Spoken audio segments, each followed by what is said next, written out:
Good morning, everyone, and welcome to Coffee and Football, presented by John Donovan and Longhorn Wealth Management Group. I'm your host, Blake Monroe, where I'm joined each and every day by Bobby Burton and Jerry Hamilton.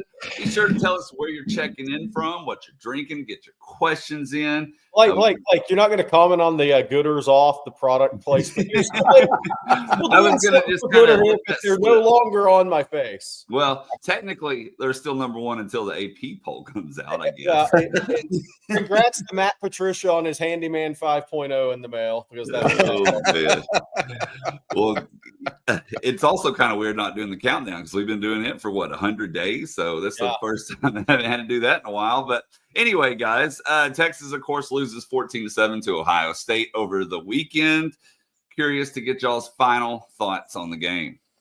Well, here's the problem with this, Blake. It's one of those games where you're not going to have final thoughts for a while because it was a winnable game for Texas, and they didn't pull it out. And there are a number of reasons why they didn't, whether it was continued red zone woes, whether it was an inefficient or ineffective quarterback for most of the day. They just didn't get it done. And when you lose a winnable game, it sticks with you more than just 1 or 2 days. That's my experience as a loser at times in life. The ones that you could win, and I'm sure Steve Sarkisian woke up on Sunday morning thinking, I wish I would have done this, just like many of us did. Arch Manning, same thing. I think that's why this game's going to stick with folks a little bit longer, not unlike the game back in January did. For me, the 4th and 1 at the goal line felt a little too much like deja vu, though, to be happenstance. 0 for 2 in the red zone. Yeah, that didn't feel like it just kind of happened. That felt like Texas is lacking an identity in the red zone, and where are they going to find it? I don't know the answer, but they need to find it soon. Yeah, my thoughts are look, and this is in the chat will be the Say Sunshine guy. There's a lot of positives to take from the game, but this is a really, and I mean, as the season plays along, I'll get into my thoughts on that. But these are the toughest losses, I think, for coaches, because I don't care what people say about, oh, well, Ryan Day didn't really try to score. BS. Nobody wants to have 11 first downs and 200 yards in their own house. No chance. But I kind of thought about it. I was like, it was like a 1 for 25 game for 3 offense in a basketball term. Like, that's kind of how bad it was offensively for Texas. That'd be like shooting 1 of 25 from 3. Now, Ohio State's really good. They got a great secondary. They got really good players. As we said, it's 2 top 5 rosters going into it. But you can't miss bunnies. You can't miss the easy throws. You can't miss the layups in games, else you're going to lose. And that's just the way it is. But it felt like a really bad – it felt like a 1 for 25 level shooting game from 3, to put it in a basketball term for me. Because I do think Ohio State's really good. I think Caleb Downs is a great player. I think their linebackers are really good. They have a bunch of NFL players like Texas has. But there were some positives that I'm looking at as well, because I do think Ohio State's a good team. My one thing I'm going to be watching with Ohio State, and we know Texas is very, very good on defense. They actually played the jumbo, maybe the bigger lineup, and did well with that Saturday, which maybe we weren't really talking about enough headed into that game, how that game was going to go with Ohio State and 12 purse a lot. But the offensive line, I think, showed really well in Columbus, Ohio, against a good team. 3 guys, and I call 3 new starters because Cole Hudson's never started a game at center. Connor Stroh's first start, he's only going to get better. Brandon Baker's first start, he's only going to get better. Remember, Trevor Goosby's still a young player. He'll just keep getting better.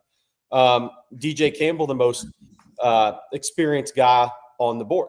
I thought they showed some signs. I liked more gap and power in the run game, and I thought they were successful. Even if Ohio State, it was more hat on hat, 6-man in the box run game, I still liked what I saw because Texas won their battles in the run game a lot of times.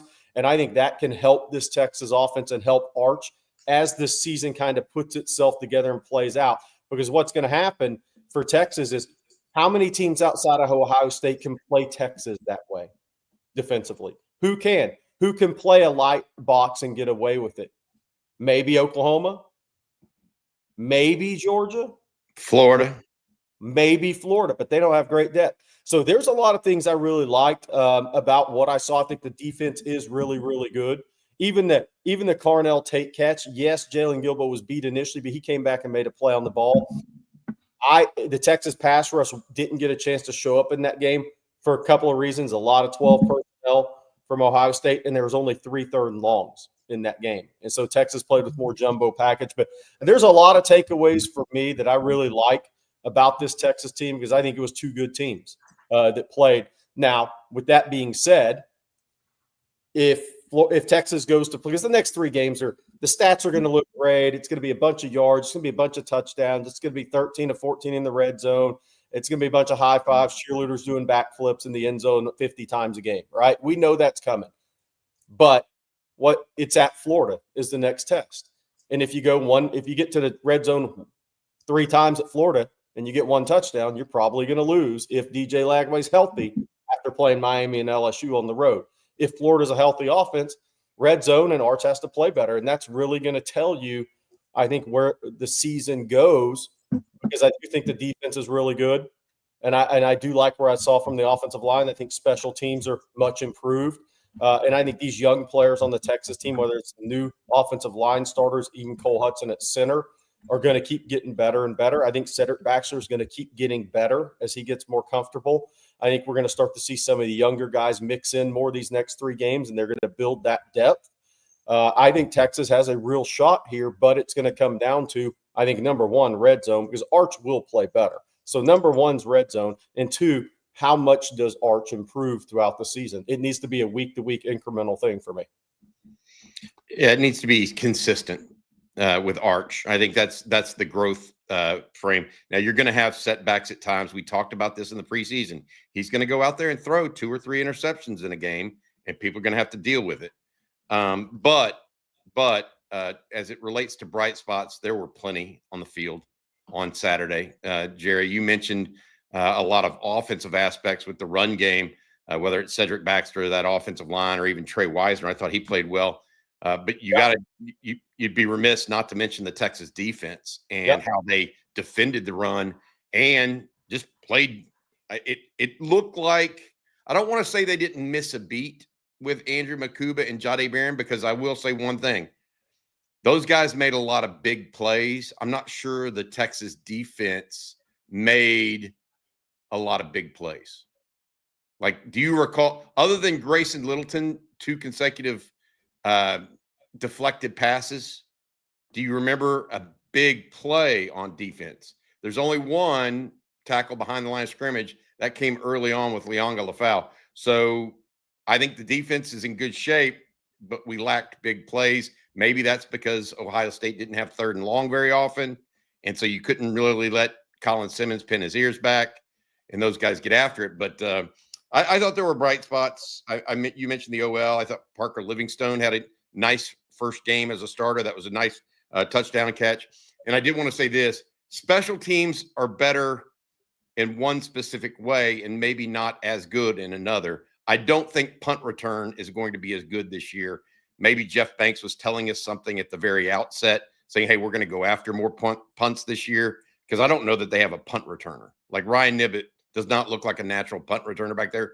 However, the punting situation, we had 3 punts down inside the 10-yard line by Jack Boomeister. He only had 4 punts, and the other punt went 53 yards and flipped the field and was fair caught. And by the way, that also, because that punting game was so strong, I think that had an impact on Ryan Day's play calling at times with Julian Sayin.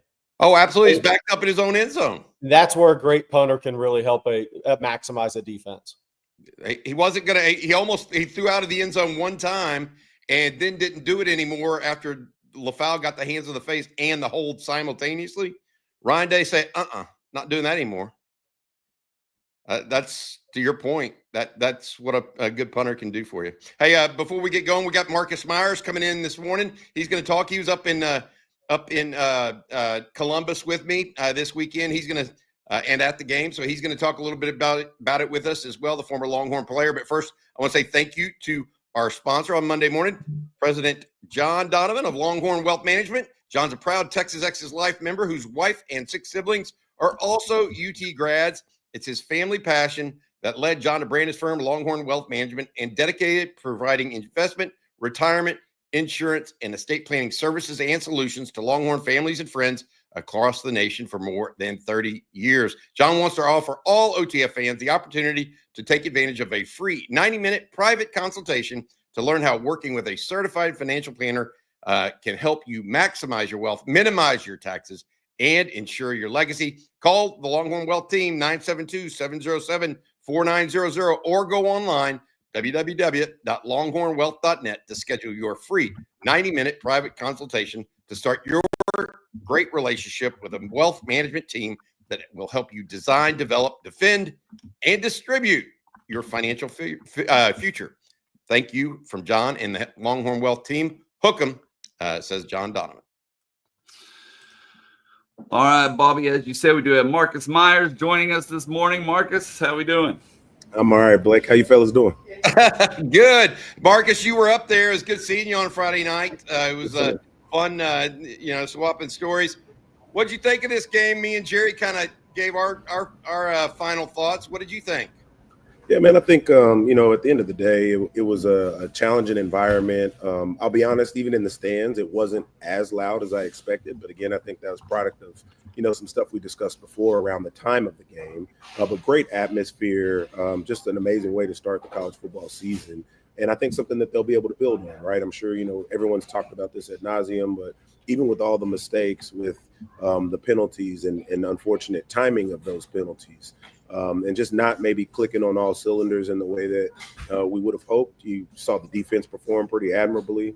Really the only, true touchdown drive or sustained touchdown drive they gave up was aided by 2 penalties.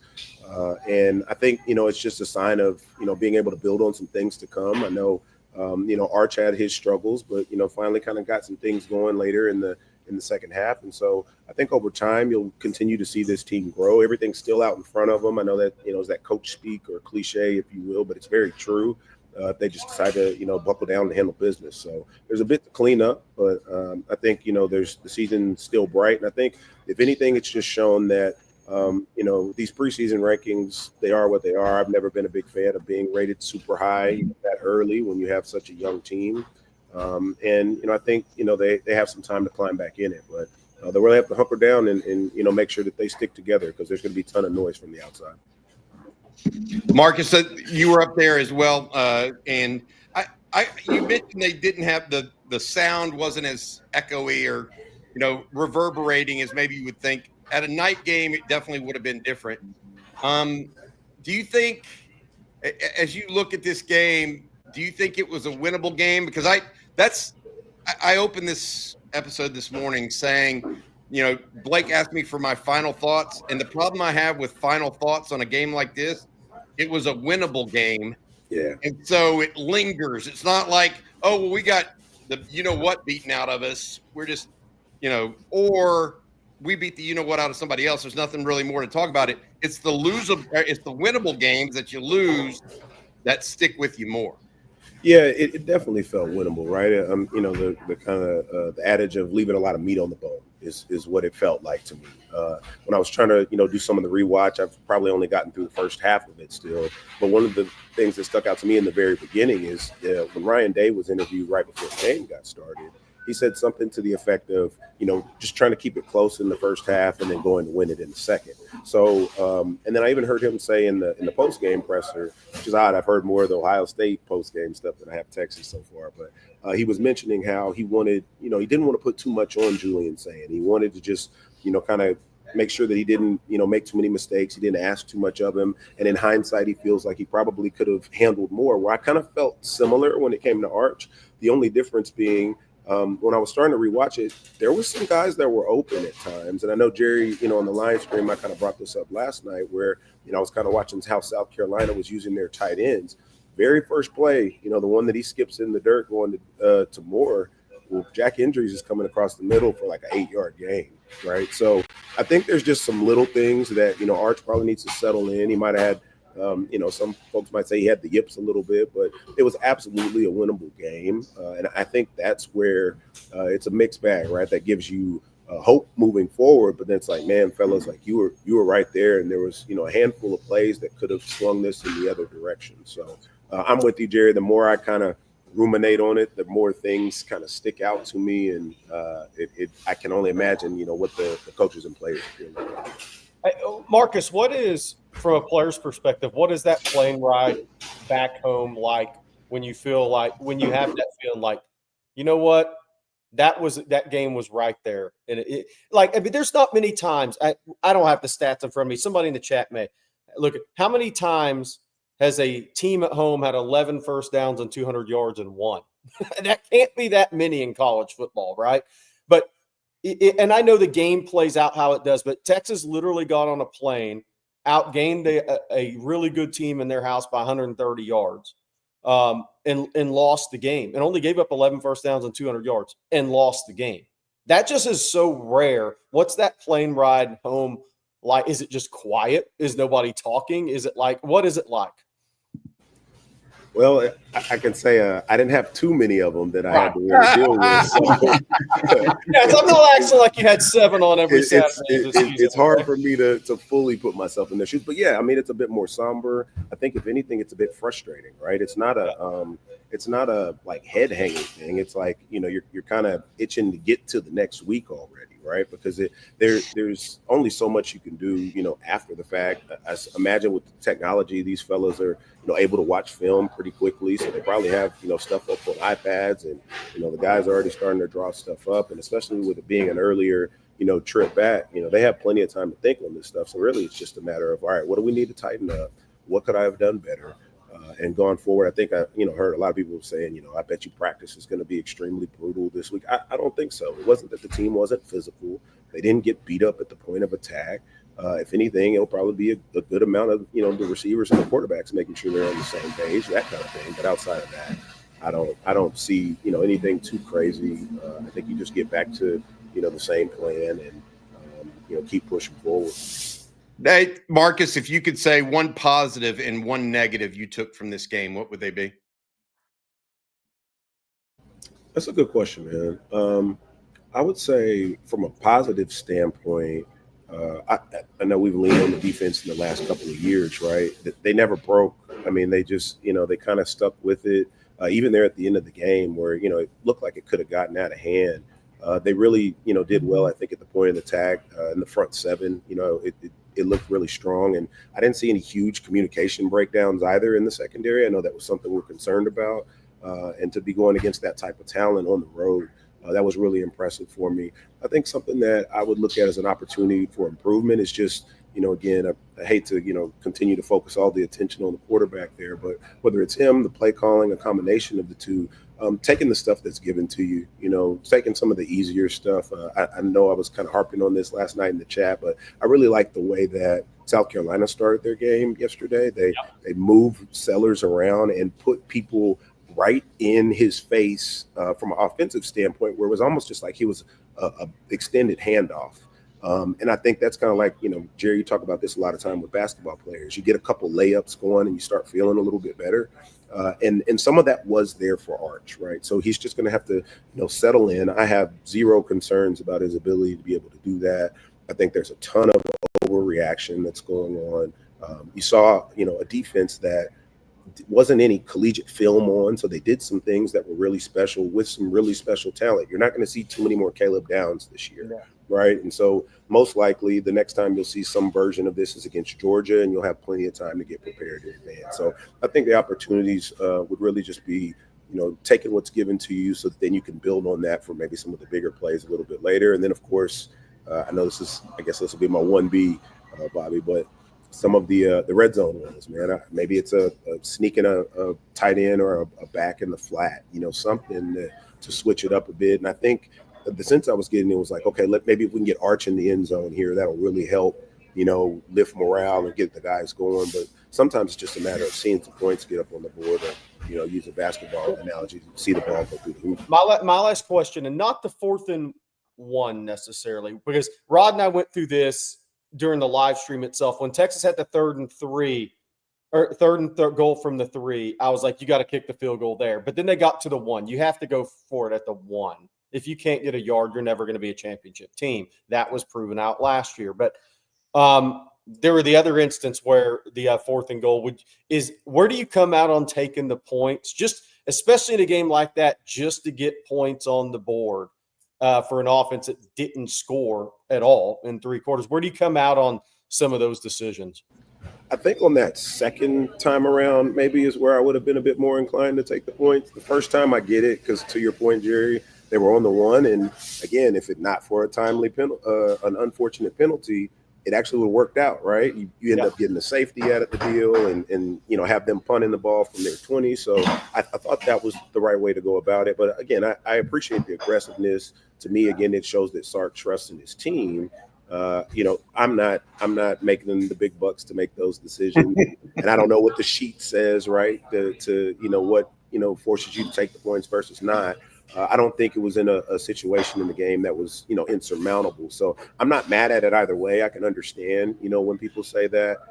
That being said, I didn't feel like at that point they were supremely struggling. They were moving the ball between the 20s. So, hey, Marcus, just looking a little bit ahead here, they have their home opener coming up this weekend after a loss. That may be odd for you, to your point, but try to put yourself in their shoes. And the home opener typically is a big party in Austin, and it should be one this weekend. I think we're going to be out there. What are they looking forward to? Are they looking forward to coming home and kind of exacting their wounds and trying to pour it on a San Jose State team, or what's the mindset you think of the team right now in that way?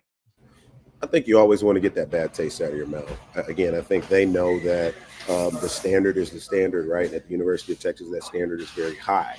And to have gotten where they've gotten the last couple of years for where Sark has built the program, I'm pretty confident that each of those guys is ready to go get back out on the field, strap it up. I've said it before, every single play is a fight with the man in front of you. And your job is to stay within the confines of what you're asked to do and beat that man. So I think going into this game, each player is going to be dialed in and jacked up to be able to do that. It's a home opener. It's an early game, right? So I think they're going to go out there and, do their best to try to put this last one behind them, to continue to learn. Over these next 3 games, you should have some really good opportunities, not only for the guys you need to rely on as your starters, but also to see maybe what you have in some of the other guys as well, as maybe throwing a few things on tape, just so that, as you're getting into SEC play, there's a couple extra things that defensive coordinators have to stay up at night and plan for. All right, Marcus Myers, thank you so much for joining us this morning, bud. We'll see you again Thursday night. You're doing the live stream with Rod and Coach Shipley. I watched it last Thursday. It was really good, bud. I'm glad you're on board with us here at On Texas Football, man. Absolutely. I appreciate y'all. See you around. Welcome, Marcus. Take care of yourself. Good seeing you this past weekend, too. Marcus made the trip up to Columbus. He said he wouldn't miss it. So that was good stuff from Marcus. I appreciate him very much for joining us here. Blake, what do we got next, buddy? Well, actually, we're going to take a look. Jerry, there was a Texas commit that had a standout performance over the weekend, and I'm going to let you kind of break that down for everybody. Yeah, Jermaine Bishop from Willis went off as he normally does. They played Aldine Davis, right? They're a better team. But he was one of the guys who put up a lot of huddle clips. A lot of kids don't put up a lot in week 1. But when you have this many plays, you're going to have 1 minute and 57 seconds of huddle highlights after one game. Jermaine Bishop had 8 receptions, 142 yards, and 2 touchdowns, multiple tackles, fumble call. I mean, just this guy is a baller now. It's going to be interesting, Bobby, where Texas plays Jermaine Bishop, because I think he could be elite. He shows some of the Grayson Littleton traits at DB, but he is so good with the ball in his hands. Can Texas not play him at wide receiver? Now, he is a really good. He has got some of this Grayson Littleton traits. I see it at DB, Bobby, but can you not use this guy on offense? You probably can, because I'm telling you, the one thing that we keep talking about, and I hate to tie it in because it's going to be a while before he gets on campus, but Texas in every offense in the SEC needs touchdown makers. I used that term beginning in the summertime. I mean, Texas lost Matthew Golden and Jaden Blue. That's 23 touchdowns they lost from a year ago. And Jerry, you mentioned, Ohio State lost 35 sacks a year ago. Yeah. Right. Those things matter. Those are big plays. And so if Jermaine Bishop is a touchdown maker, I think you got to lean to playing him on offense, because you can find other DBs that will play this well. I will add this. The thing about Jermaine Bishop is it doesn't matter what side of the ball he's on. He is a playmaker, Jerry.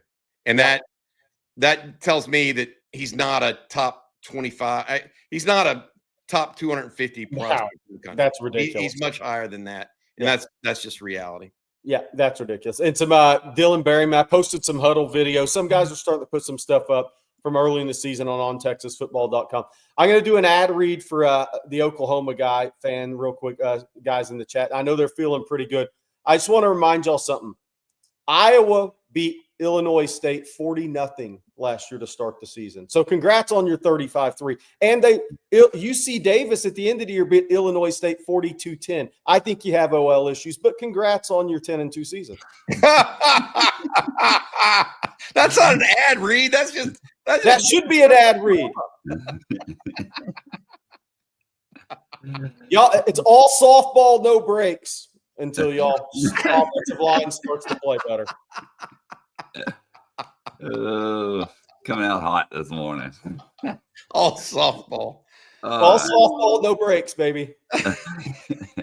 We got a lot of questions this morning, a lot of super chat. So we're going to jump into some of those here. Let's just start at the top from Zachary Moore. Thank you, Zachary.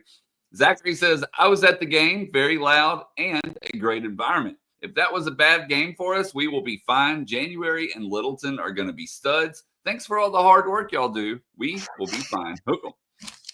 You know, the reality of it is Grayson Littleton, he only played 19 plays on Saturday, guys. He only played 19 plays because Texas ended up going with a bigger package when Ohio State just started deciding to go to the run, I think, to squeeze down the time of the game. He had 2 pass breakups in 19 plays. That's phenomenal. I mean, those are like unbelievable numbers. As far as Alex January, I thought he had a really good game. He had 1 solo tackle. I was looking this up yesterday, and this gives you a sense of number of plays by defensive tackles. Okay. Hero Canoe had the most with 37. Murad Watson, second most with 30. Alex January, 26. Cole Brevard, 24. Travis Shaw, 19. What happened in that game, and I don't know if y'all noticed this or not, Texas went with 3 defensive tackles quite a lot. That 12 personnel for Ohio State. Yeah, when Ohio State went 12 personnel, that inserted because the actual starters of the game at defensive tackle for Texas were Alex January and Murad Watson. Yeah. Hero Canoe started rotating in more heavily when Ohio State went to 12 personnel and Texas brought in 3 defensive tackles. So Canoe's clearly playing that 3-5 technique. He's their first guy off. And so as the 5 tech. As a 5 tech. Yeah, you get my point. Yeah. I mean, he's the third a defensive lineman. But January certainly played well. And I think we'll see more and more of him as the season goes on. When there is a heavier set from a run-based team, I'm going to give you an example, like Florida that likes to run inside zone. Well, that's what's going to be interesting to me, which you look back on these games and see where seasons go. And I think the same Clemson, LSU fans, Miami, Notre Dame fans, we'll get into some of those a little bit later too. But who can try to replicate what Ohio State did? Who can line up in 12 personnel like that? And because if you can keep the Texas pass rush from from being a part of the game, then in a way you're winning against Texas because there were 3 third and long opportunities. Now, Ohio State only had 11 first downs, 200 yards. There's not going to be a lot of pass rush opportunities when a team has 200 yards and 11 first downs and only 3 third and longs. But how many teams can pull that off is going to be the question. I know this. The next 3 sure as hell can't. Now, they can load the box against the run, but that's totally different. Then they're going to give up big plays. Because anybody that watched any of San Jose State, Central Michigan knows that's just these are talent mismatch games. Sam Houston the same way, UTEP the same way. It's just so they're going to have to load box to stop the run. Then they become susceptible to everything over the top. But when you get down to the Florida game, when you get to the Oklahoma game, that Brent Venables is going to throw a lot of the same things that Matt Patricia did. I have a feeling because I think I'm not sure he has that. He doesn't have that level secondary, but he's got really good personnel as a whole on his defense. But how many teams can really do that? And to Bobby's point, Florida, if Lagway gets Lagway's got to get out of games at Miami and at LSU healthy. Because I'll tell you what, and somebody said, Quinn, can I stop bagging on Miami? Now I have a reason I won't. Great new DC hire obviously helped them. And I'm going to get to their offense, but this is important for Florida getting through these games because LSU's much improved defensively. 6 new starters from the portal. Harold Perkins is flying around hitting people again as kind of that hybrid. And then you get to Miami's offensive line was studly, by the way. They're really good. But the defense has pass rush. So my point is DJ Lagway is going to get hit in those 2 games. He's got to make it out of those games healthy for a guy who's not 100% healthy and hasn't been. So Florida offensively, if they're healthy when Texas plays them, I think it's going to be the best offense Texas plays against this year, Bobby, because they can throw it, run it. They have good slot receiver. They have good over-the-top receivers. They have a good guard, center guard. They're going to be the best offense Texas plays in the regular season if Lagway makes it out of those 2 games healthy, which if I'm a Florida fan, I'm concerned because LSU and Miami can get after the passer this year. That's what I kind of predicted in the preseason, and people didn't agree with me, is that Florida would have the best offense that Texas would face.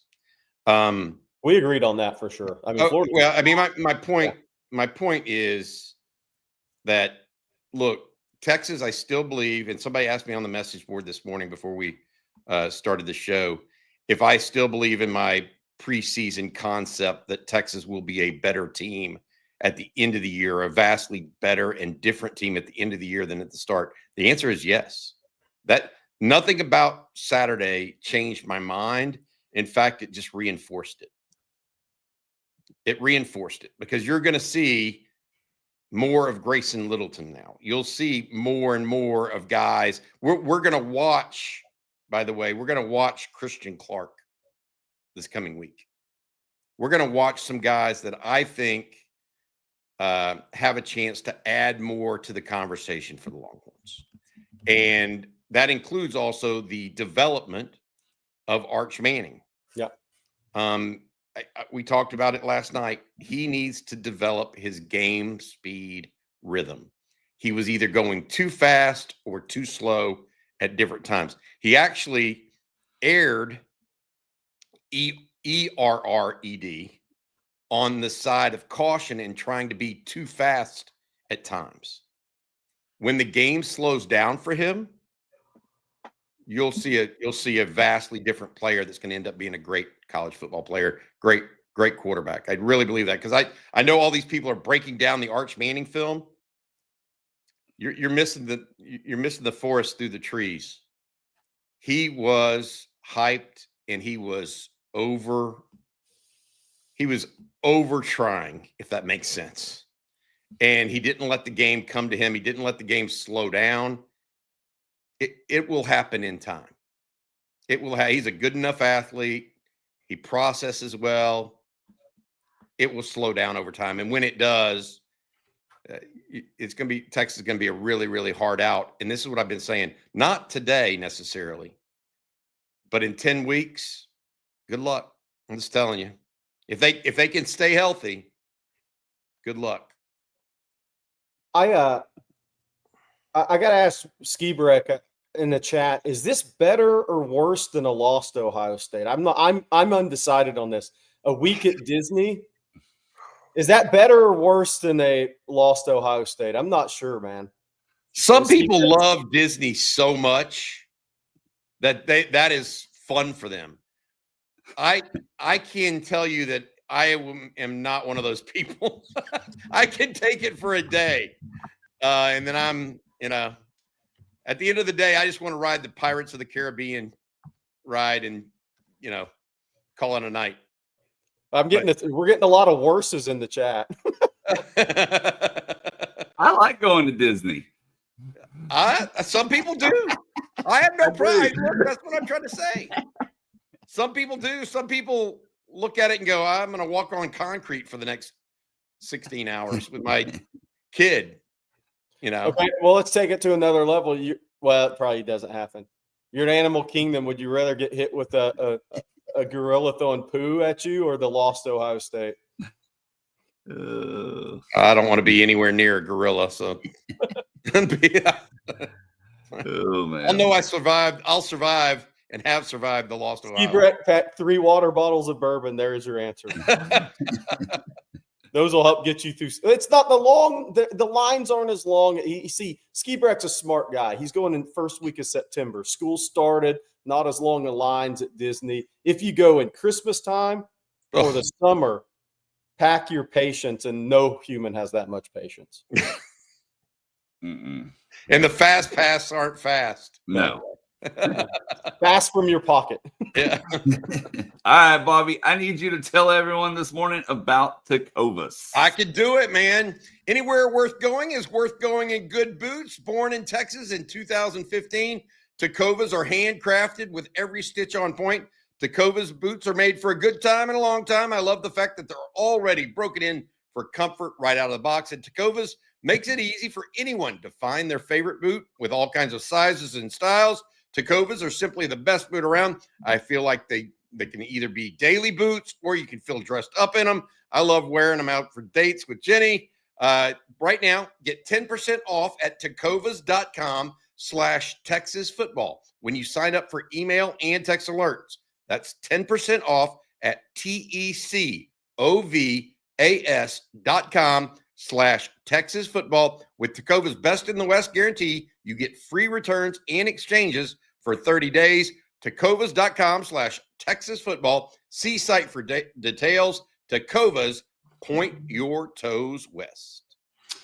That's right. And I need to tell everyone about one of our newest sponsors this morning, and that is HexClad. And man, with a family of 5, we cook a lot, which means we need reliable, durable cookware that gets the job done. And I'm not talking about those cheap pans that food sticks to nonstop, that scratch easily and are just a pain in the rear. In my household, we use HexClad. They're hands down the best pans my wife and I have ever used, and you get the performance of stainless steel and the convenience of non-stick in one pan. Not only are they good enough for me, but even Gordon Ramsay uses HexClad in his restaurants and his home. And he's the toughest critic on the planet. And for a limited amount of time, our listeners get 10% off your order with our exclusive link. All you have to do is go to hexclad.com/ontexas. They're durable. They're scratch resistant. Their patented hexagon design protects against scratches, even when using metal utensils. They can also handle up to 500 degrees. The best part is they come with a lifetime warranty. They literally last a lifetime. They're dishwasher safe and simple to wipe clean after each use. It's seriously the best cookware I've ever owned. Don't just take my word for it. Try them out yourself. Again, for a limited amount of time, you can get 10% off. Support our show. Check them out at hexclad.com/ontexas. Make sure to let them know we sent you. Bon appetit. Let's eat with HexClad's revolutionary cookware. I think that, Jerry, do you think you would do well as an employee of Gordon Ramsay? That would be must-see TV. Well, probably not, because I'd go right back at him. I want to know the person that Gordon Ramsay sees as a good employee. I mean, by the way, HexClad is awesome. But the first season of Hell's Kitchen is still one of the funniest things. The guy Dewberry on there. Dewberry, you're terrible. It was one of the funniest things of all time. That was great TV when it first came out. Now he just yells at people. Yeah. A lot. Yeah. He kind of replaced Bobby Knight in coaching. Oh, I thought you were going to say Bobby Burton. I'm like, whoa. All right, we got more super chats to jump into. Your dirty water, thank you for the super chat, says, I need a quick answer from the three of you. Does Quinn win this game? Yes or no? Well, that's a loaded question. So here's the answer to the question. If that was Quinn's first start on the road at Ohio State, no, he doesn't win it. If you're talking third year starting Quinn, sure. Maybe. Or fourth year starting Quinn. If he would have come back, theoretically. But first college start on the road, no. I agree with Jerry. Did people forget Oklahoma State and some of the early struggles? Yeah. That's like as time goes along, the struggles are forgotten, right, Bobby? Yeah. No, I think that some people don't realize this and don't know it yet. But I think that a lot of Sark's script went out the window relatively early. Because of Matt Patricia's defensive style. You can only, like, going up against a guy you've never really coached against from a college perspective, you don't know how Ohio State's going to play you. And it's my understanding that some of that script didn't get into because Patricia came with something a little different than maybe they thought they were going to get. And so then you're putting the onus on a first-year quarterback immediately. You know, that doesn't absolve Arch Manning of short hopping a throw to a receiver downfield, but it does give you some insight onto why things could happen like they did. And it's also exemplary of why we need to see these next 3 weeks from Arch.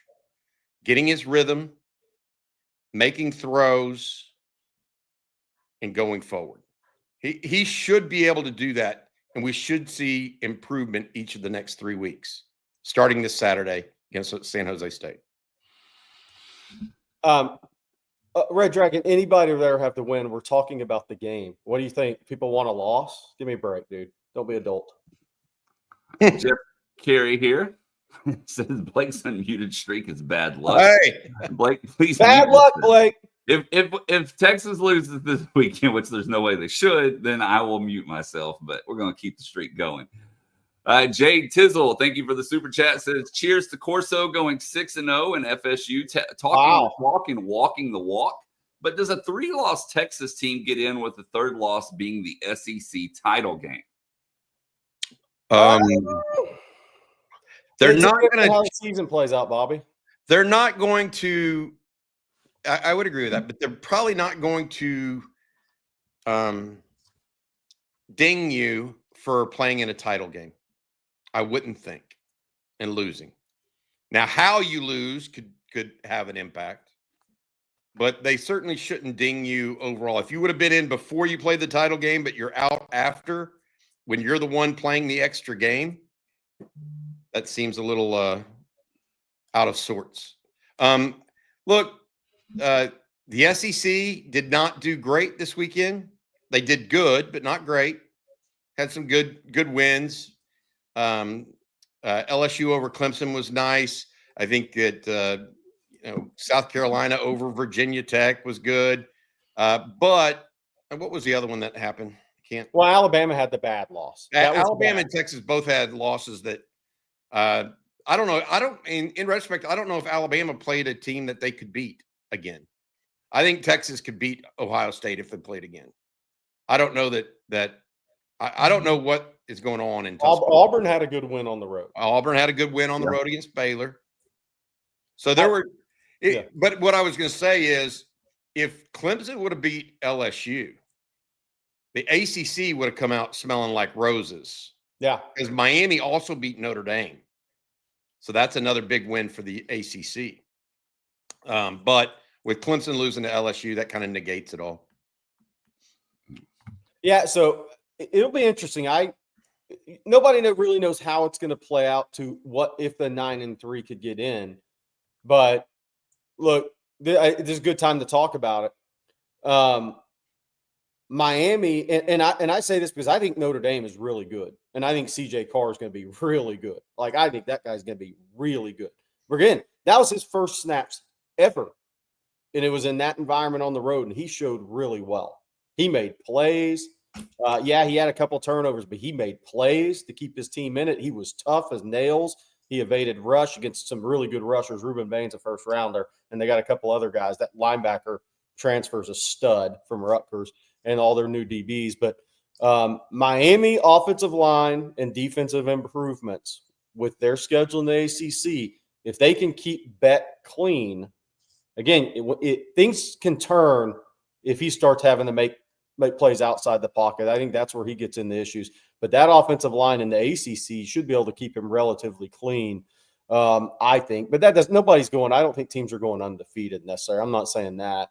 But that was Miami's much improved.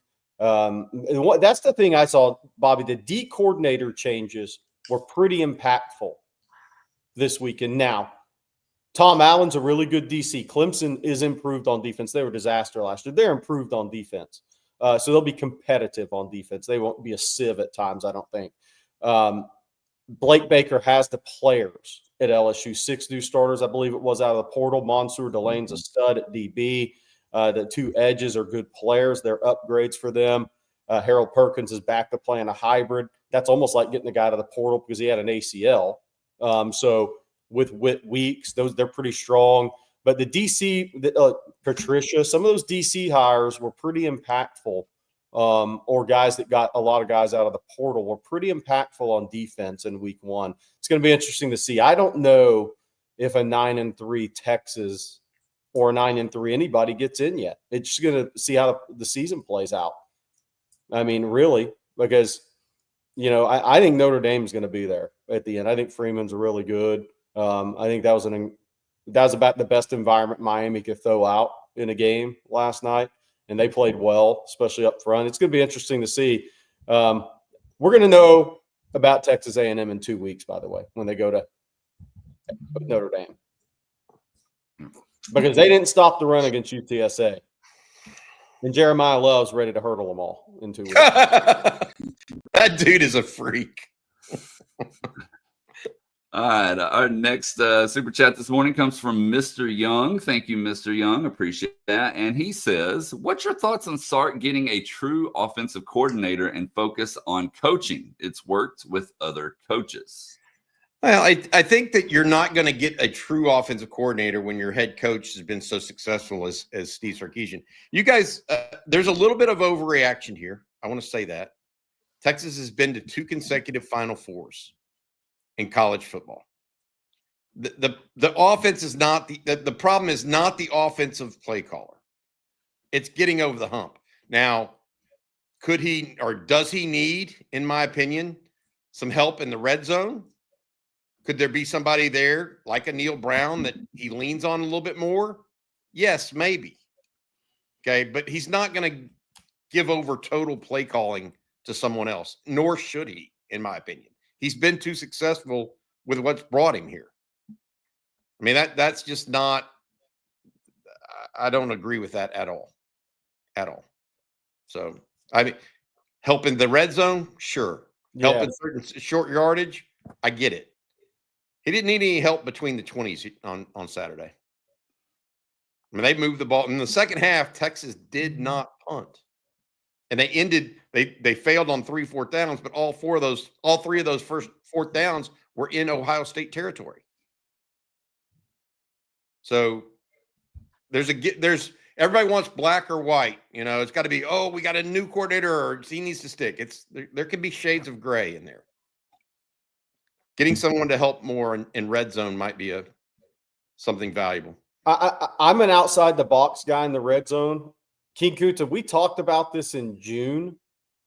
I'm not averse to handing the ball off to a guy who is a total just angry, fast athlete like Nick Townsend, who's done it before in a Wildcat in the red zone. Because to me, what Texas lacks in the red zone right now, if you're going to keep it in its current state, and I see a lot of creativity in the red zone in college football, and that's a different subject. Texas doesn't have a back that they can hand it to, and he can just go run over somebody or jump the pile. Jump the pile and get a yard. They don't have the guy that's just leaving his feet going over everybody to get the yard, right? Does Texas have somebody on their roster that can help them in that regard? I think it needs to be looked at. I would have liked to have seen Cedric Baxter get a chance. He didn't even get a chance. And when he did get a chance on 3rd and goal from the 3, they ran it for 2.5 yards. Came pretty close. I would have liked to have seen him get a chance. Yeah. We got a super chat this morning from Taylor Johnson. Thank you, Taylor. And Taylor says, Sark still won't take the point. I asked last year, why does he refuse to spread out at the goal line instead of trying to run into a constant wall? Arch will be fine. Littleton is a stud. D is stout. Hook him.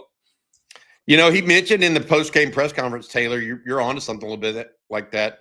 He thinks he would have changed the play call had he not got things changed in that 4th and 1 sneak at the goal line.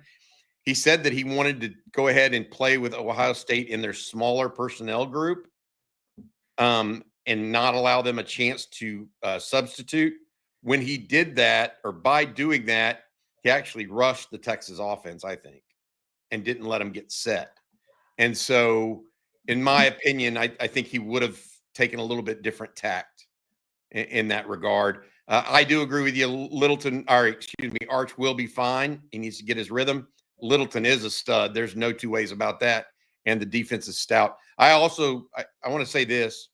I really thought Parker Livingstone had a nice game. When Texas needed a big play, he came up with it downfield. He really did. He got an NIL deal. Yeah. Sure. Yeah. I mean, he should. I mean, that was a really, really good play. Tremendous catch. Catch. At a time when they needed it, you know. Marcus, I'd like to go to a two-back set. We didn't see any two-back sets from Texas. No, none of that. Let's see what Christian Clark can do. I think we're going to get a heavy dose of Christian Clark and probably a little dose of James Simon the next 3 weeks too here. So this could be a time for those new guys to earn some playing time. I think it's going to be really interesting to look back to some of these conversations and see what Sark rolls out offensively Florida and Oklahoma game versus what he did Ohio State. I think that's going to be really interesting to look back on. Scheme-wise. I agree. D-Money can't get money. Thank you for the super chat. As always says, just got back home, rewatched the game. Besides the passing game and red zone offense, everything else looked good. This team will be fine in the long run. Yes. I completely agree. And that's why, I mean, it was a winnable game. That's one of the reasons why it's a little hard to take. But I do think that you can look at that game and say and I use this analogy a bunch, maybe too often to be fair, but I say it's like a jigsaw puzzle. Texas has all the pieces on the table. They just got to put it all together. It's not like there's 8 pieces missing that have fallen through the cracks in the chairs and all this. All the pieces for Texas to be successful this year are on the table. They just have to go and put the dang thing together. And to D-Money's point, I felt like, if anything, out of Ohio State, you saw that they have everything they need. Even with Arch, there were flashes of brilliance. I mean, yes, there was a lot of, unrhythm and all that, but that pass to Jack Indries was beautiful. The one to Parker Livingston, fantastic. I mean, hell, I want to say this, even the final play where he gets dragged down by the defensive end at Ohio State, he still is able to be strong enough to try to complete a ball to Jack Indries with the guy basically draped all over him. There are aspects of this team out there that they just have to coalesce. They have to become a cohesive group and execute against that. The question will be can they do it soon enough? Because I think that they can get there. But They're going to have to do it pretty soon because they do have Florida and Oklahoma coming up back to back. And those are 2 of the 5 games, that I think are going to be tough. All right, we got plenty more to get to this morning, but first, Jerry, it's time for you to tell everyone about the Chubbies. How do I do this read this morning? Go get your Chubbies. They're really good. Get your Chubby on. How about that? Are you ready for some football? If you're not, Chubbies is ready to help you with their NFL collection, whether you're tailgating, grilling, or riding the highs and lows of the game from your couch. Chubbies has the officially licensed NFL gear to keep you looking like the ultimate fanatic. I believe that starts this weekend in the NFL. With bold designs featuring your favorite NFL teams, Chubby's game day gear isn't just comfortable, it's a statement. Rep your team's logos in wildly comfortable polos, wave-making swim trunks, and gym-ready mesh shorts. Yep, you heard it here right. Swim trunks with your favorite NFL team's logo on them. All the comfort and swagger you need to take on every touchdown dance, chest bump, or dramatic fourth quarter meltdown. Woo, we know those. If you're not a jersey guy, this is an elite alternative. If you are a jersey fanatic, something tells me that you'll love their NFL collection. How could you not? But when you're invested in the game, your outfit should be too. For a limited time, use our exclusive code on Texas for $10 off at chubbyshorts.com/on-Texas. Yes, that includes the NFL collection. Let the thighs out. Let the good times roll. The thighs of Texas are upon you, as one of our great chat people said recently. Last thing I need to see are Jerry's thighs. Well, I also need to tell everyone about Prize Picks this morning. We make decisions every day, but on Prize Picks, being right can get you paid. And with football now here, it's time to make that money. It's simple to play. You just pick more or less on 2 to 6 player stat projections. If you get those picks right, you can cash in and win up to 2,000 times your money. Now, it's the best way to get in on sports action in more than 40 states, including California, Florida, Georgia, and of course, right here in Texas. And Prize Picks has the NFL, but they have college football as well. And the action continues tonight with TCU and North Carolina. I'm taking Gio Lopez to have at least 1 passing touchdown, Josh Hoover to have more than 1.5 passing touchdowns, and Jordan Dwyer to have more than 55.5 receiving yards. So come join me on those picks or make your own in less than 60 seconds and turn your sports opinions into real money. Download the Prize Picks app today. Use code ONTEXAS to get $50 in lineups after you play your first $5 lineup. That's code ONTEXAS to get $50 in lineups after you play your first $5 lineup. And that's Prize Picks. Run your game. Man, could Bill Belichick, who scheduled this for Bill Belichick? His first game, he gets a guy that lost 65-7 in a national championship game. Better go win that game. Hey, we'll see how Bill Belichick defends the spread in college football. I have no idea what to expect with North Carolina at all. I want to say this, with different level of talent. I mean, it's one thing to defend the spread in the NFL when you have dudes up and down the field. It's different when you don't, man. I remember people used to try to defend the run and shoot, and they didn't have the dudes to do it.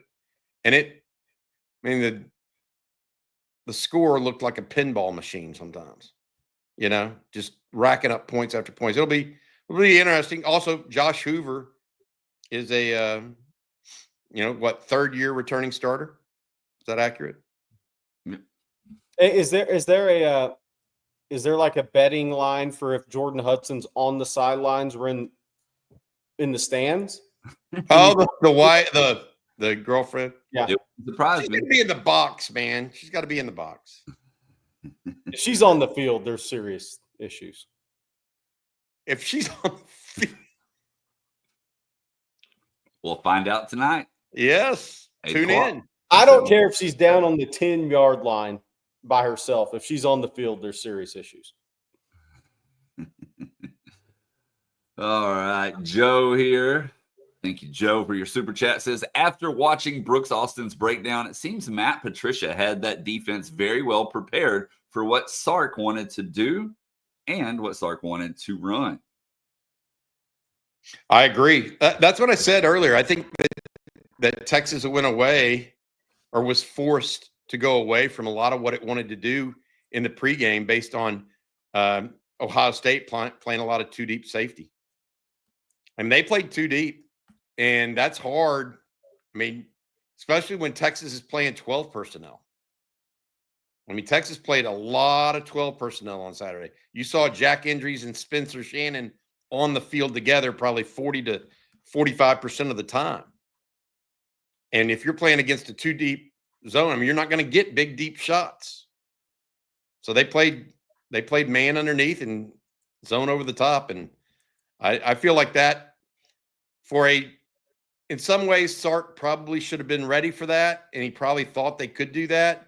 But I don't think that Sark thought they would necessarily play 2 deep as much as they did. That's my opinion.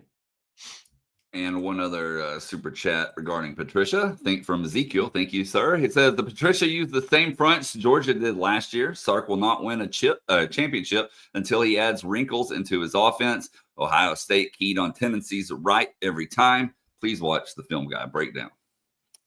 I mean, until proven otherwise, it is what it is. I mean, that's until you prove otherwise. And that's what we talked about before this game, that this is a big game for Sark because now what people are going to talk about definitely heading into the Georgia game, depending on what happens with Florida and OU, is what's going to be plastered. 0-2 against Kirby, 0-2 against Ryan Day. They may throw 0-2 up against Kalen DeBoer, but that's what's going to be. That's just, it is what it is until you change the narrative. I mean, I'm not being mean. It is what it is. Our next super chat this morning from Terrence Jones. Thank you, Terrence. He says, hey, Bobby and Jerry. After the game, I saw a look on Arch Manning's face of disgust. I believe he's going to come back more ready to ball out. Terrence, thanks for the super chat, first of all, but and thanks to all of you guys. I feel like this is something that needs to be discussed, and it's something that Coach Brian Irwin, that joins me and Coach Shipley for lunch with the coach on Mondays.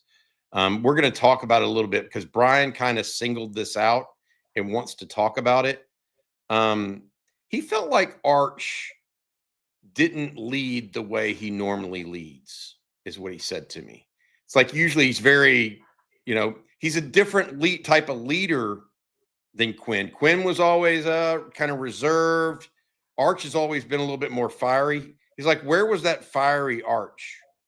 And so was he so in his head that he couldn't even be himself on Saturday? Brian thinks that may have been a little something that not necessarily that the moment was too big, but Brian compared it. And when I talked to him yesterday, he compared it to the first time he played for a state championship when his Lamarck team went for the state championship. He goes, you think about this your entire life, you want to do it as a coach, and you walk out there and you feel like somebody just dumped a ice cold bucket of water on your body.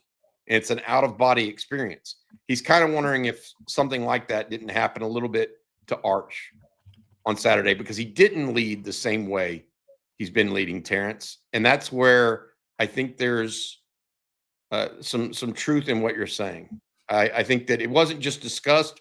It was disbelief. It was what's so good. You saw him on the sideline. It was different. It was different.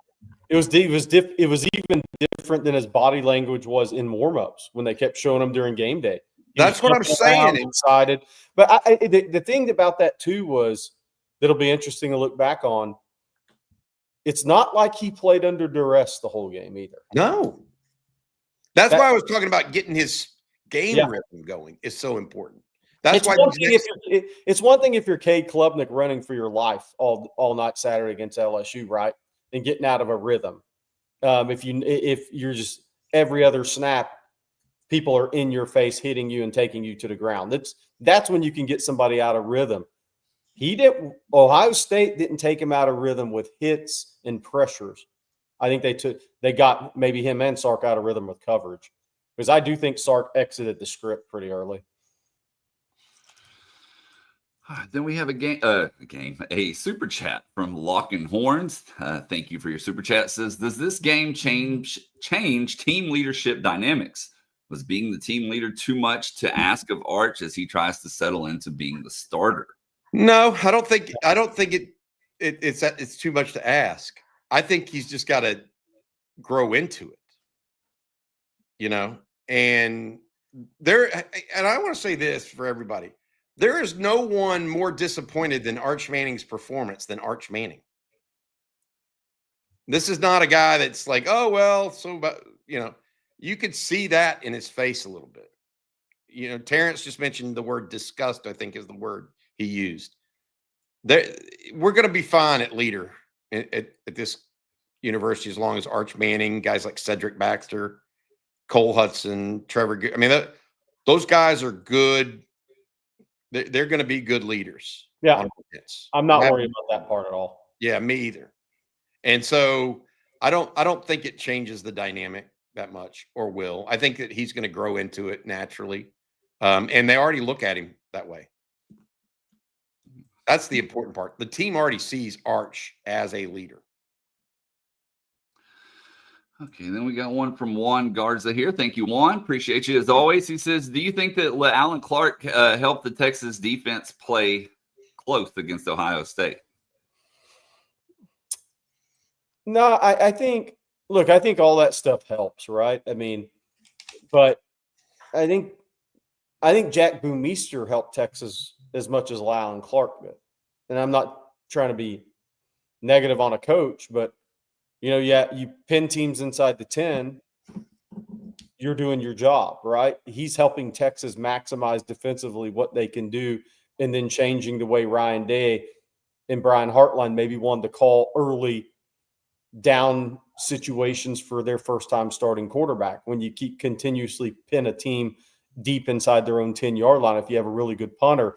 So I think it helps. But look, I think, did Hero Canoe help? I think Hero Canoe being able to play a 5-tech and a big front helped more than knowing Ohio State, what he knows about Ohio State. I still think you get out between the lines and you got to play the game. And I think the way the game kind of moves and flows dictates a lot of what happens.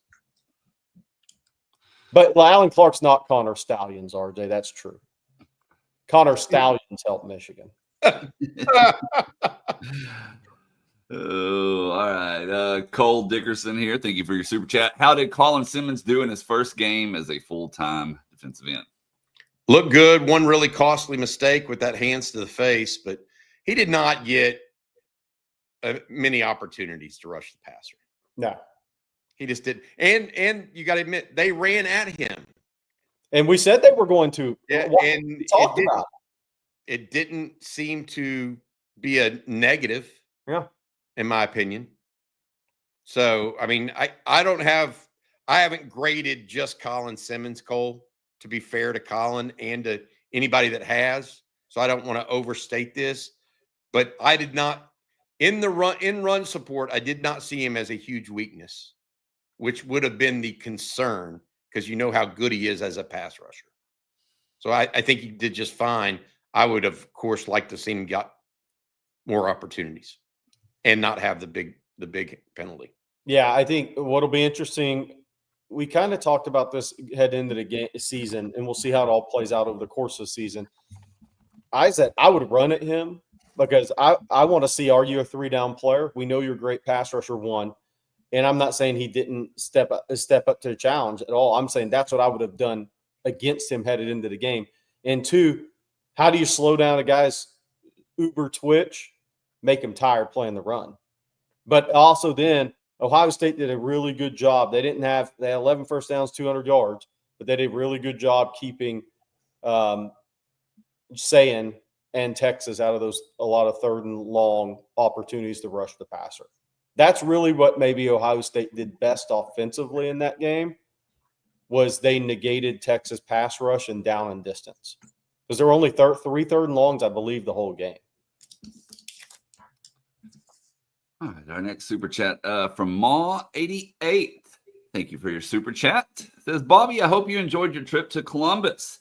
How did the crowd feel at a noon kick? I'm curious how the home field energy came across. I love your channel. Go Buckeyes. I thought, look, I want to say this. So I went down there early early that morning, 6:00 Eastern.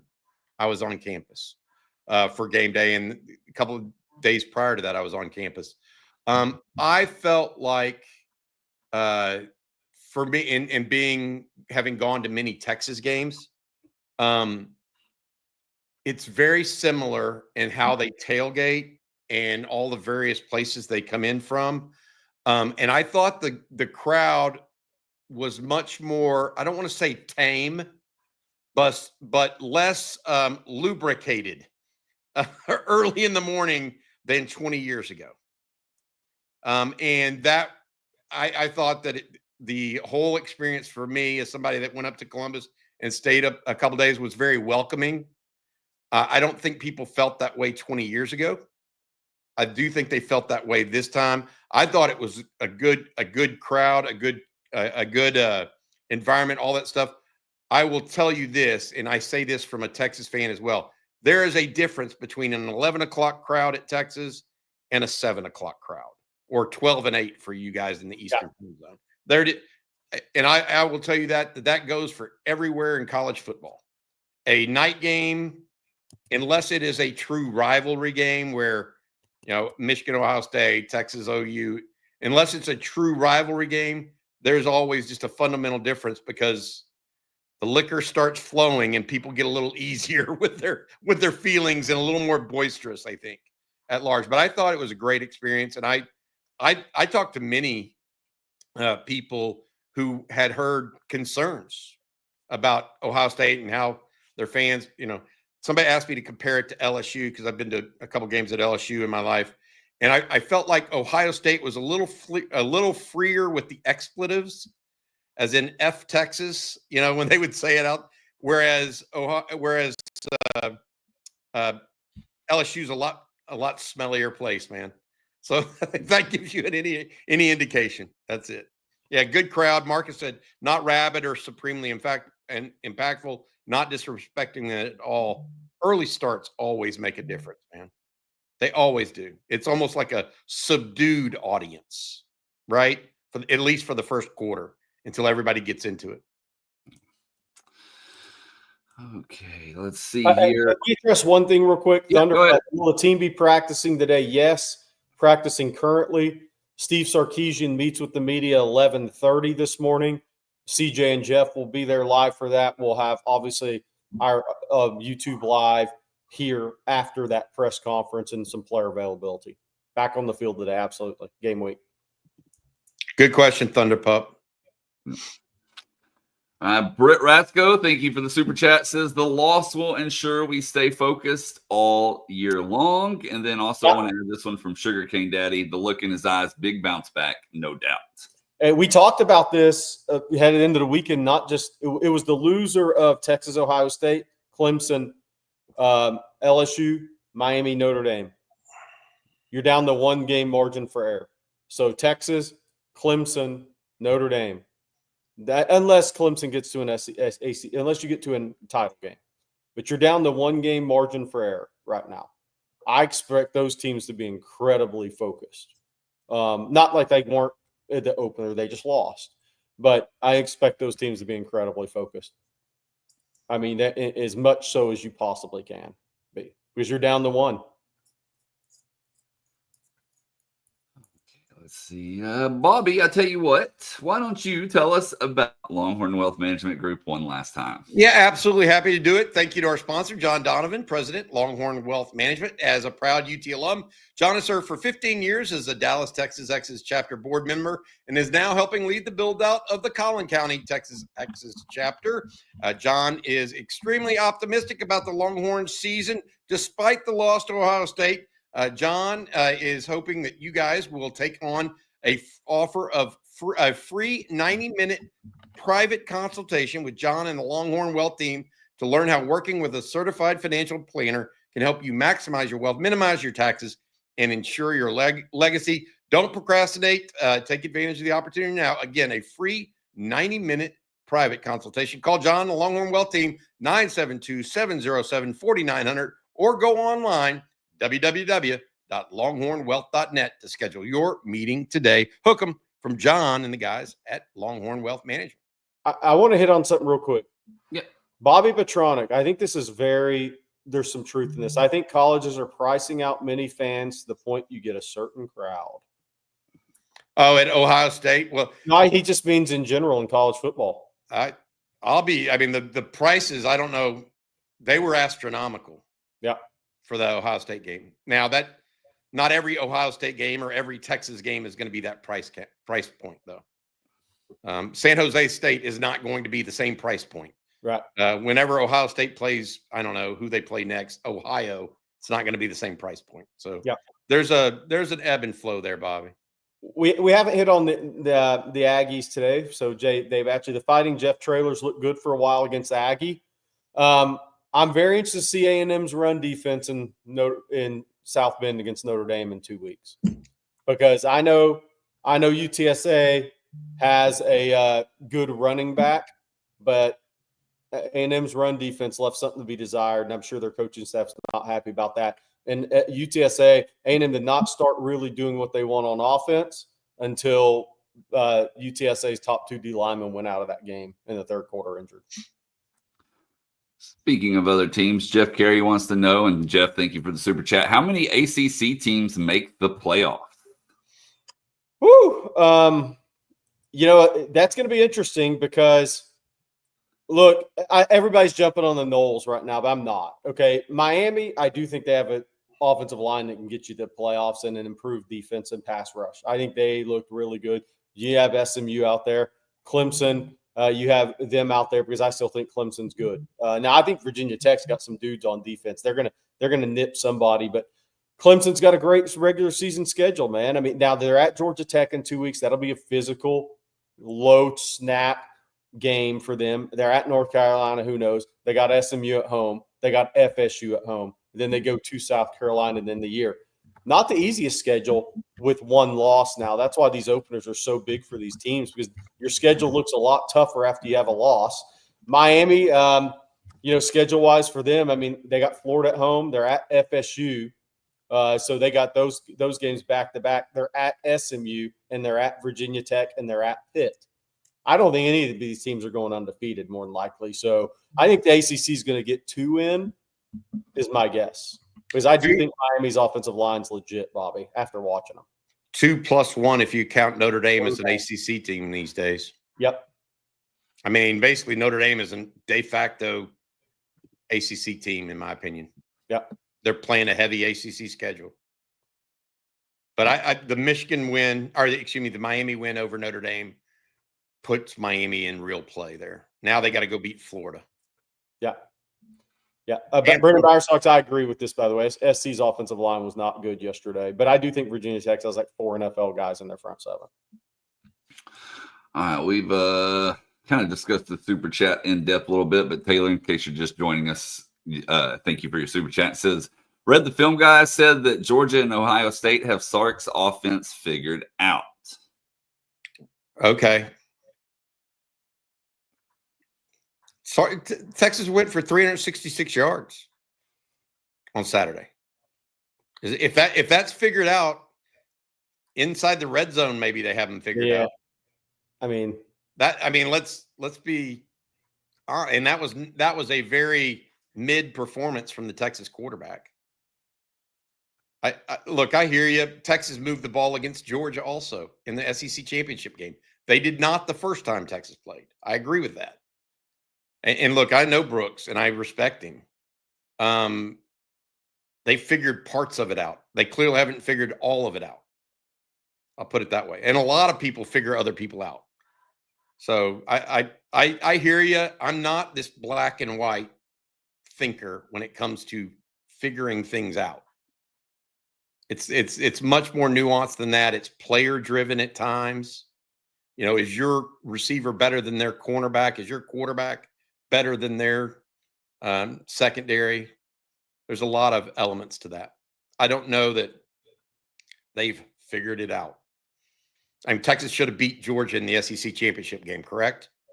If Bert Auburn can hit a field goal.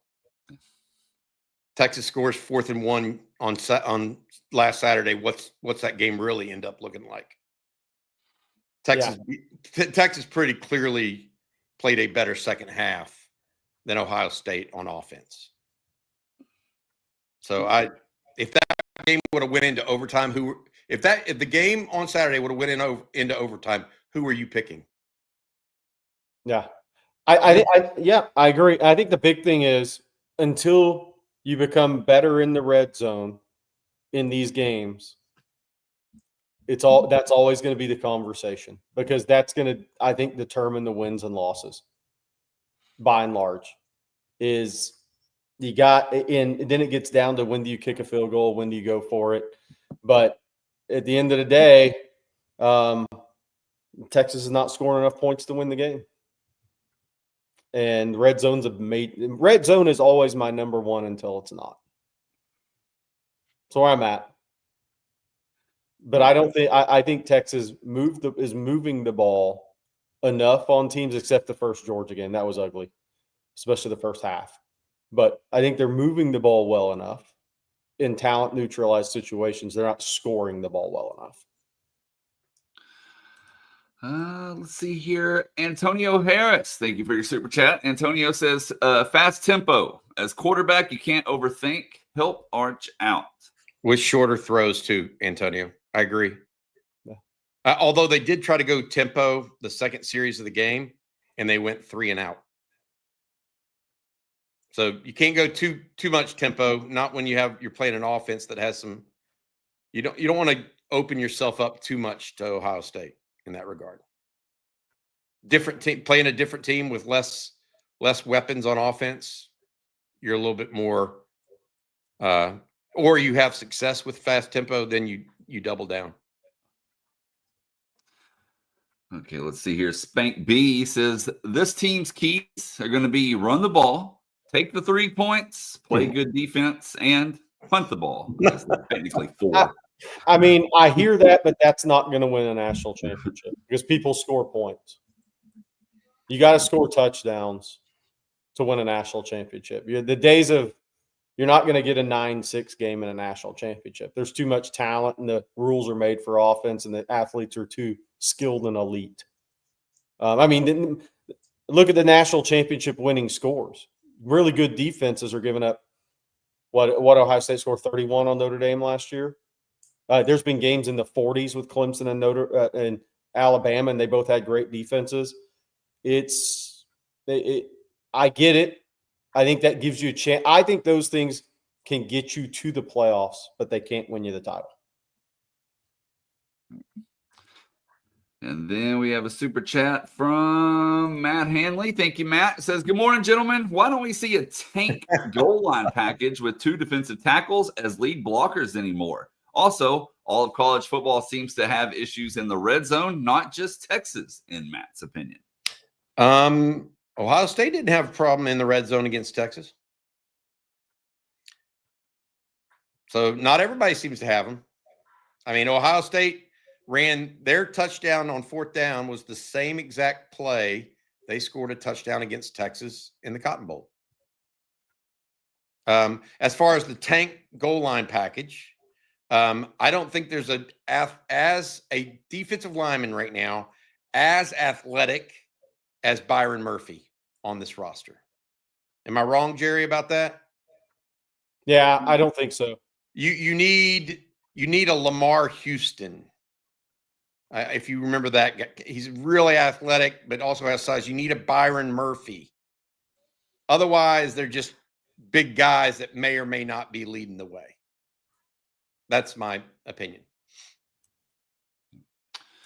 And then it looks like this is our final super chat of the day. Edmund Lee. Thank you, Edmund. Says, so we lost. Get over it. We still have the rest of the season to compete. Go OTF at 189,000. Hook 'em. I think you're right. I mean, look, Texas lost, and now it's about what they do from here. And that's what I am focused on. And I go back to what I said at the very beginning, Edmund. Thank you all very much, by the way, for saying this, even, Edmund. Texas has everything it wants still ahead of them. They are probably better at some aspects than I thought they would be out of the gate. They clearly answered the bell at run defense. That was a major question going into this game. into this season. These newcomers on the defensive line, could they stop the run? The answer is yes. Okay. Ohio State may be many things. They're not chopped liver at running the football. No. Okay. So, Texas has answered that. Can the Texas offensive line open some run game against 6-man boxes? The answer, against an Ohio State defense that will be, it may not be the most talented defense Texas plays this year at certain positions, but it is a top 5 defense Texas will face. They opened some run game. Okay. So the offensive line did that. Furthermore, the offensive line pass protected better than I think anybody expected. Did they not? I felt like Texas pass protected really well. So all that has to happen is Arch Manning start to really grow into his role as the leader of this offense, find some touchdown makers, who's going to be the go-to guy, and figure out red zone. You get those 3 things going, and it's Katie bar the door. Because I really believe this team, once they figure those out, they're going to be they will be tough for anybody because the defense is so good. The defense is going to be really, really good. So, yes, get over it. Move on. Let's go win the home opener. That's my opinion. All right, y'all. Well, that's going to do it for today's episode of Coffee and Football presented by Longhorn Wealth Management Group. Want to thank them along with Prize Picks, Hexclad, Chubbies, and Tacovas all for sponsoring today's show. Of course, thank you all for tuning in as well. Bobby, speaking of tuning in, what do you have for folks later today? Absolutely. I'm talking with Bob Shipley and Brian Irwin, 2 former successful head high school football coaches. And that's going to be called Lunch with the Coach. That comes up around 11 o'clock this morning. Please join us for that. It should be an illuminating discussion of how coaches saw this game and the outcome. Also, Jerry mentioned this earlier, Jeff Howe and CJ Vogel at Steve Sarkeesian's press conference, press availability late this morning, 11:30, I believe it's going to be. We'll have something from that. Then we have Talking Ball. Me and Jerry answer your questions. And then Coach Shipley, Rod Babers, and CJ Vogel get going tonight for a live stream at around 7 o'clock. Maybe watching a little football while they're doing that. So hopefully you guys have fun and do that for us. And I want to leave our friendly Oklahoma fans in the chat with this. In Iowa's 40-0 win over Illinois State last season, they had 492 yards, and Iowa can't score on anybody. So just a reminder. Jerry suffers no one. And no one is beneath the wrath of Jerry. Just a reminder, Iowa put up 500 yards on that same Illinois State team y'all are getting excited about last year. And they don't put up 500 yards on Iowa Colony High School. Oh, man. Well, now is a great time to mention, by the way, the season is obviously here. Don't forget to head on over to the On Texas Football store. Bobby has restocked it, new hats and new mugs. So be sure to check that out at shop.ontexasfootball.com. And you can also use the QR code on the screen and it'll take you to it as well. But go get you some OTF gear as we start football season. Would love to see some hats out there on Saturday at the tailgate. If you're coming into town, please make sure you come out and hang out with us. It should be a fun season. We're ready for while it was good to be on the road, I'm going to be ready to be at DKR on Saturday. So let's get this started. All right. And one other thing I wanted to mention before we get out of here, don't forget you can head on over to ontexasfootball.com. Promo code OTFOG will get you a full year of access for $39.95. That's for new subscribers only. Remember, we can't be on here all the time, but you can go check us out at ontexasfootball.com and join the Best Longhorns community. With that said, I hope you all have an outstanding Labor Day today. Of course, we'll be back tomorrow morning. So for Bobby Burton and Jerry Hamilton, I'm Blake Monroe, and we'll see you then.